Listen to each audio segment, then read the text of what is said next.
زید ایک 10 سال کا زندہ دل لڑکا تھا جسے اپنے دوستوں کے ساتھ فٹ بال کھیلنا بہت پسند تھا۔ ایک دن جب وہ کھیل رہا تھا، قریبی مسجد سے اذان کی آواز آئی۔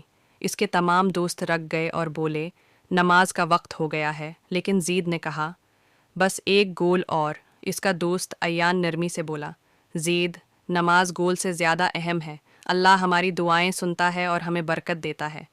زید نے گہرا سانس لیا، لیکن اپنے دوستوں کے ساتھ مسجد چلا گیا۔ نماز پڑھنے کے بعد اس کے دل کو عجیب سا سکون ملا۔